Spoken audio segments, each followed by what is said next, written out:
आज बसनिया बांध विरोध संघर्ष समिति इकट्ठे हुए हैं। सभी सरपंच, जनपद सदस्य, अध्यक्ष, सभी किसान भाई, सभी को मेरे ओर से सादर सेवा जोहार।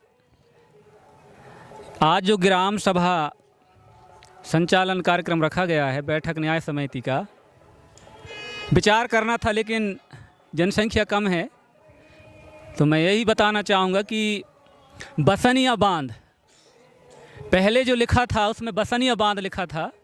अब जो लिखा है गौर से देखना, पॉइंट अब जो पलट दिए हैं इसमें ये लिख दिया है प्रस्तावित ओढ़ारी बसनिया बांध, जबकि वो पहले थे बसनिया बांध। तो बसनिया बांध ओढ़ारी से बसनिया गांव जो है कम से कम नहीं 16 किलोमीटर दूर है, लेकिन ऐसा क्या कारण है जो बसनिया ना बनाकर और यहाँ जो आगे बना रहे हैं। इससे हमें ये पता चलता है कि जहाँ जहाँ आदिवासी हैं उन आदिवासियों को तितर बितर करने का फुल सरकार अपना रही है। ये गलत है और सभी लोगों से मेरा यही निवेदन है, एक गलती हमसे, हमारे कर्मचारी से गलती हुआ है तो धारा 11 कंप्लीट किए हैं। सचिवों से ये मांगा गया था, यहाँ कोई सचिव हैं नहीं है, उनसे ये मांगा गया था कि सरपंच को पता ही नहीं है कि धारा 11 में सरपंच का सील साइन है कि नहीं है ना। धारा 11 जो है सचिवों से ये जानकारी मांगा गया सीओ के द्वारा। हमारे जनपद अध्यक्ष महोदय को पता होगा तो नहीं तो हो सकता है अध्यक्ष को भी पता नहीं होगा। सीओ के द्वारा ये मांगा गया कि जितने भी सरकारी भूमि हैं उनका आप सर्वे करके दीजिए, जबकि हमारे यहाँ सरकारी भूमि नहीं है। हमारे मरकाम जी बताया गया है, लेकिन उनके रिकॉर्डिंग में चढ़ा लिए हैं, पटवारी सरकारी भूमि निकालते हैं।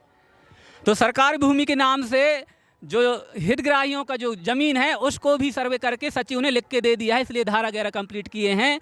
और 420 के धारा सीओ और सचिव के पास लग सकता है, ये ध्यान रखें, क्योंकि बिना ग्राम सभा से, बिना सहमति की आपने मनमाने लिख के दिए हैं तो धारा 11 कंप्लीट कर ली है। आपके पास 2 धारा बाकी है, आप कुछ भी कर लें धारा से चलता है। 19 धारा होती है वो निर्णायक होती है, खुद न्याय है। आप उसमें सहमति दे दिए तो वो आपका सर्वे माना जाएगा, इसके बाद आप कुछ नहीं कर सकते। 21 धारा जो होती है वो धारा में आपके पास अकाउंट में पैसा आ जाएगा, सरकार से पूरा कंप्लीट 3 धारा में आपका बांध कंप्लीट कर दिया जाएगा। जो अभी अपने ज्ञापन में दिए हैं भारतीय स्वतंत्र अधिनियम 1947 एक्ट 7 भाग 7 ABCD, हमारे दादा दादी पुरखा ने जब भारत आज़ाद नहीं हुए थे 1947 के पहले, जब आज़ाद नहीं हुए तो उस समय हमारे यहाँ निवास करते थे जो अंग्रेज़ों को उस समय सियान को पता होगा कुर्री कहते थे। कुर्री कहते थे तो लोगों को थोड़ा सा शिक्षित ना होने के कारण क्या कहते थे उन लोग, कुर्री जो है आदमियों को खा जाते हैं, ऐसे कहते थे। तो लड़का लोगों को, स्त्री लोग जो होते थे, हमारे माताएं जो होते थे, गड्ढों में फेंक उनसे बचने के लिए भगते थे। जब यहाँ कुसेरा में, मटियारी में जब आए थे, ये प्रमाण है, हमारे पास प्रमाण है और हम दिखाएंगे उस जगह को। 12 गांव के लोग छुपे थे, ऊसरी और लार उसका नाम है। यह बात सरकार के लोगों को पता होगा। क्या सर्वे करते हैं इन लोग? सर्वे करेंगे तो बताएंगे हमारे लोग ने अंग्रेजों संग लड़े थे, हमारे मातृ शक्ति जो है पूरे गांव के भाग गए थे तो एक ही बची थी। उस समय खेरों में था घर, है ना, खेरो जो खिलाई गढ़िया के नाम से, वहाँ एक ही घर थी। उस समय आप जो सियान जो बोते हैं वो अलसी बीज बोते थे, अलसी सब लोग जानते हैं। तो उस महिला ने घर में अलसी रहे 2 बोरा, और उस समय कुर्री और अंग्रेज आते थे, सब लोग भाग गए थे डर के, तो एक ही महिला बची थी घर में। मैं लड़का लेके कहाँ जाऊँगा ऐसे करके। और वो उस समय टाट के घर थे और मूसर चलते थे, कूटने के लिए मूसर चलते थे, उस मूसर को रखी। इसके बाद उन लोग घोड़ा से आए कुर्री लोग, और अरे यहाँ तो दरवाज़ा खुला है, अंगना में पूरे अरसी के बीज को उसने डाल दी। मतलब उनको गिराने के लिए, अंग्रेजों को गिराने के लिए दूरी बीज को डाल दिए। वो जूता पहने और घुसे, दोनों के दोनों गिर गए। मूसर निकाली और उस माता ने उनके मूड़ को मार कर उसको मृत कर दी और अंग्रेज दोनों खत्म हो गए। खत्म होने के बाद उन लोग पूरे अंग्रेज डर के भगे हैं।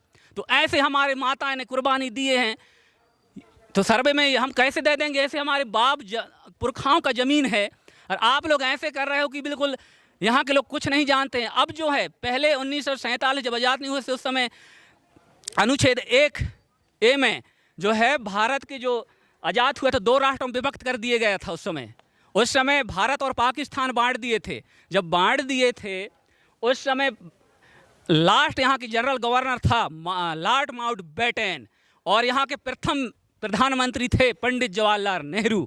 इसके बाद पाकिस्तान में जो जवाहरलाल गवर्नर था मोहम्मद अली जिन्ना, और वहाँ के जो प्रधानमंत्री थे लियाकत अली खान थे। इन लोगों ने राष्ट्र को बांटे थे। तब हमारे यहाँ के जो 3 क्षेत्र ABCD में बांटे हैं, तो पहला जो है ब्रिटिश इंडियन, जहाँ अंग्रेजों ने शासन किया। ब्रिटिश इंडियन क्षेत्र में अंग्रेजों ने शासन किया। दूसरी बात है इंडियन स्टेट, जहाँ कुछ राजा महाराजा जो हैं लड़े हैं, वो इंडियन स्टेट मतलब भारत की कुछ राज्यों में। और एक होता है ट्राइबल क्षेत्र। ट्राइबल क्षेत्र में अंग्रेजों ने कभी शासन किया भी नहीं है। अंग्रेज भी हमको साथ दिए हैं कि ये आदिवासियों के संस्कृति रीति रिवाज ऐसा करके बचाए हैं, लेकिन अंग्रेजों से ज़्यादा तो अभी के खुद सरकार में जो लोग बैठे हैं ये कर रहे हैं अपनों के लोगों के साथ। अंग्रेज भी अपने के साथ अपने राजपाट सौंपने के लिए लॉर्ड माउंटबेटन ने बुलाया था, पूरे आदिवासियों को बुलाया था दिल्ली के लाल परेड ग्राउंड में। आप आदिवासियों को बुलाइए। उस समय पंडित जवाहरलाल पहले प्रधानमंत्री थे और महात्मा गांधी राष्ट्रपति थे। उसको मान सम्मान था। तो उन लोग क्या कहे थे अपन लोगों को, जो हमारे मरकाम जी लिखे हैं ट्रीट संधि, तो ये लोग क्या किए हैं कि देखो आदिवासी आपके डर की वजह से जंगल तरफ भाग गए हैं, इनको राजपाट चलाना नहीं आता, थोड़ा 10 साल का इनको मौका दिया जाए शिक्षित होने के लिए। हमको राजनीति करने का बदला ले लिए। अर्थ और शिक्षा के क्षेत्र में 10 साल से अपने मांगे थे और अपने से राजनीति लिए थे वो लोग। अब हम लोग शिक्षित हो गए हैं, हमारा जंगल भी चाहिए, ज़मीन भी चाहिए और हमें राजनीति भी चाहिए। ये सब लिखा हुआ है, ये झूठे बात नहीं है। तो ऐसे करके हमको ये लोग कर रहे हैं। तो हमारा ज़मीन ऐसे छीने हैं, ये नहीं है कि अपन उनको मतलब दान में दिए हैं, ऐसा कुछ नहीं है। हमारे यहाँ अंग्रेज तक कुछ किसी प्रकार का हाथ नहीं लगाए हैं। तो अभी के लोग जो हैं शासन में बैठे हैं, लोग अपने लोगों से ज़मीन छीन रहे हैं, उचित नहीं है। क्योंकि हमारे यहाँ के जो पुरखा हैं ऊसरी और लार में 12 गांव के, ये जो सत्ती दहार है आप सब लोग जानते हो ना, वहाँ सुराग है, वहाँ मतलब छुपे थे कुछ लोग, लेकिन एक महिला ने पूरे बिलाक को बचाया है। तो दम तो है माता के पास, ये गवाह है, हमारे पास प्रमाण है। ऊसरी और लार में आप जाके देखिए, सत्ती अब कुछ पूरा है, लेकिन सत्ती में वहाँ का सुरांग गया, पूरे गाय बच्चे वहाँ एक ही वो ददरा में बसे थे। ऐसे हमारे लोग संघर्ष करके ज़मीन को बचाए हैं। और अभी कुछ लोग जो अभी शासन सत्ता में बैठ गए हैं, वो लोग आदिवासियों की ज़मीन को हड़प रहे हैं। हम ऐसे नहीं छोड़ सकते। जो सर्वे करने आएंगे सबसे पहले ग्राम सभा करेंगे। सर्वे हम करा रहे हैं, आप कहाँ से करके चोरी चोरी कर लिए ना? मुकद्दम को पूछा गया, जहाँ भी सर्वे करने के लिए आते हैं एक प्रति मुकद्दम के पास भी उनको दे के जाना चाहिए कि सर्वे क्या है। हमारे पास किसी प्रकार का कोई प्रमाण नहीं है, चोरी चोरी करके भागते हैं। मैं सबसे यही निवेदन है, समय कहना तो बहुत चीज़ है, लेकिन मैं इसलिए बता दिया कि ये तेज बहादुर सिंह भी थे, ये जहाँ राजरजवाड़ी छपरा में है ना, वो भी अंग्रेजों संग लड़े हैं।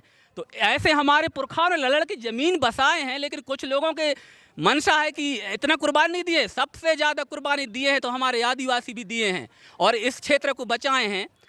और अभी कुछ विकास के नाम पे, कौन सी विकास में, यही पूछना चाहता हूँ, कौन सी विकास बहुउद्देशीय परियोजना से कोई बताएंगे अधिकारी? अब है नहीं है तो किससे पूछें? क्या विकास है उसमें? क्या हमारे ज़मीन से का गुजरात पानी भेजेंगे, वो विकास है? अरे आपको गुजरात में पानी लेना है तो आप गुजरात में विकास करिए ना। हम बताएंगे कि हमको कहाँ पानी की ज़रूरत है, सर्वे करा के बताएंगे पंचायत से कि इस जगह में बनाने लायक है, हमारे गांव में लाइट सुविधा यहाँ होगा, हम बताएंगे ना। गांव के लोग तुम ऊपर से कैसे सर्वे कर लिए और गुजरात में पानी दे रहे हो? बहुउद्देशीय के मतलब होता है एक योजना नहीं, बिजली उत्पादन भी करेंगे, मछली पालेंगे, हो सकता है तो जंगल के आसपास क्षेत्र में तार रुंधाई करके टाइगर भी पालेंगे, इसके बाद पिकनिक स्थल बनाएंगे। बहुउद्देशीय मतलब एक उद्देश्य नहीं है वहाँ बांध का, बहु मतलब बहुत होता है, वहाँ कई प्रकार की योजना षड्यंत्र है, इसलिए वो बहुउद्देशीय कर दिए। जबकि आपको सबको पता होगा 29 दिसंबर को माननीय प्रधानमंत्री भोपाल के लाल परेड ग्राउंड में कहा, उसने सब लोगों के पेपर में, यहाँ पेपर छापने वाले उन्होंने खुद छापे हैं, शुभारंभ किया है बसनिया बांध का। उसमें उड़ारी बांध तो नहीं लिखा था ना, उसमें पेपर भी होगा कुछ लोगों के पास, तो वहाँ लोकार्पण किया है। तो वो भोपाल में 29 दिसंबर को जो प्रधानमंत्री है वो उसको खुद पता नहीं है कोढ़ारी में बन रहा है, वो तो उसको ये पता है कि बसनिया में बन रहा है। और यहाँ के कुछ लोग, चंद लोग जो है ऊपर चढ़ा के फेंक रहे हैं जहाँ आदिवासी हैं। अरे हिम्मत है तो हम कह रहे हैं, अगर सरकार में हिम्मत है तो बसनिया में बना के दिखाए, बना के दिखाए तब माने। हुआ नहीं बना सकते, क्यों नहीं बना सकते? वहाँ डूब क्षेत्र है और जनरल लोग आते हैं, जिस दिन बनाएगा प्रधानमंत्री नीचे से पलट देंगे तख्ते। ये है वहाँ के लोगों का दम। अरे हम विरोध नहीं कर रहे हैं, जहाँ का TS है, हमारे यहाँ सरपंच बैठी है, जहाँ का टीएस होता है वहीं काम लगता है, तो आपने कैसे ऐसे कर दिए? यदि विकास खंड में अगर आप घुमाना भी चाहते हैं, विकास खंड में बनेगा कह रहे हो, और विकास खंड महागांव में आ रहा है, तो फिर हमारे गांव तो नहीं आ रहा है विकास खंड महागांव में, फिर हमारा गांव क्यों डूब रहा है? यहाँ सूरजपुरा पंगनिया, ये तो डिंडोरी जिला और मेहंदवानी ब्लॉक आ रहा है, फिर भी सट रहा है कि नहीं सट रहा है?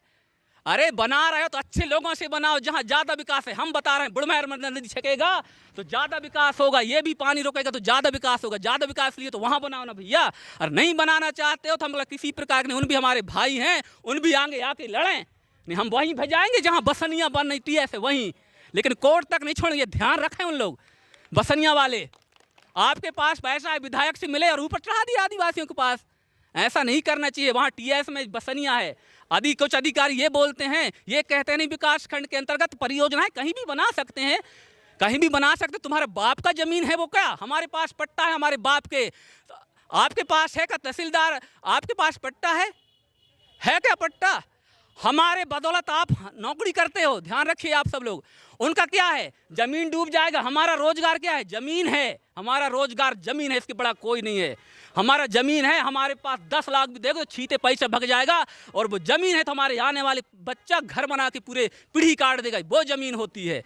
ये लोग पैसा का लालच दे के, मुआवजा दे के लोगों को विकास के नाम में गलत कर रहे हैं। भाई विकास ऐसा थोड़े हो जाएगा कि विकास सर्वनाश है। जो आज रिश्तेदार पूरे माया कबीला बसा हुआ है, ये हमारे खेरो दाई खीला मिठवा सब बसे हुए हैं, उनके आधार पे हम जीते हैं। तो मेरा यही निवेदन है सरकार से भी, आप यदि बनाना चाहते हैं तो जहाँ का टीएस है वहाँ बनाइए। यदि आपके पास हिम्मत नहीं है तो फिर क्यों गरीबों से लड़ना सीख रहे हो? अच्छे लोगों से लड़ो, महंगाओं को डूबने दो, चाबी को डूबने दो, कोई दिक्कत थोड़ी है। उससे हमको इसलिए विरोध कर रहे हैं कि आप जहाँ के टीएस करते वहाँ तो बनाते नहीं हो, और गरीबों को बस सता के भगा, तो यही गलत है। जब तक वो प्रूफ आके नहीं दिखाएंगे तब तक हम सर्वे नहीं कर देंगे, हमारा यही उम्मीद है। और सब लोग यही सोचिए, हमारे पुरखों का ज़मीन है, आप डरने की कोई ज़रूरत नहीं है भाई। हम हक अधिकार मांगते हैं, हमारा ज़मीन हमारा पट्टा है। पट्टा बनाने के यहाँ पटवारी भी होंगे तो सुन लें, पट्टा बनाने के लिए पूरी ज़िंदगी आदमी पूरे एक पैसा मतलब खर्चा करके और पट्टा बनाते हैं, पूरी ज़मीन की लड़ाई। अभी तक वो ज़मीन वही है, इसके बाद भी बहुत से किसानों का पूरा बिगड़ा हुआ है। क्यों बिगड़ा है? ज़मीन तो वही है ना। इसके बाद सुधारते तो किसके सर्वे करोगे आप? यहाँ तहसील क्या करेगा, तहसीलदार क्या करेगा? जब हमारे ज़मीन नहीं रहेगा तो हम कहाँ जाएंगे? उनका तो ट्रांसफ़र हो जाएगा, सीओ का ट्रांसफ़र हो जाएगा, सचिव का ट्रांसफ़र हो जाएगा, वो कहीं भी जॉब करेंगे। बाकी हमको खेत के बदले खेत, पुनर्व्यवस्था स्थापना करने का रहता है। सबसे पहले ठेकेदारी करते हैं, सबसे पहले बसने के लिए बिजली पानी आवास ज़मीन के बदले ज़मीन दिया जाता है, इसके बाद बांध स्टार्ट किया जाता है। ऐसा किया क्या? ऐसा नहीं किया गया है। लेकिन हमारे संग धोखा है, मौका मिलेगा तो और बताएंगे। लेकिन हमारे सामने टीआई भी साहब आवे और तहसीलदार भी आए, हम ग्राम सभा बैठे, हम बहस नहीं कर रहे हैं, ग्राम सभा में पूछना चाहते हैं। जो आपके पास वो फूल लगता है, टीआई के साहब अभी आए थे इसलिए मैं बैठा रहा था, जो फूल लगता है वो उसका क्यों लगाते हैं? फूल किसका फूल लगा है? केंद्र सरकार या राज्य सरकार? नहीं, किसका लगा होगा?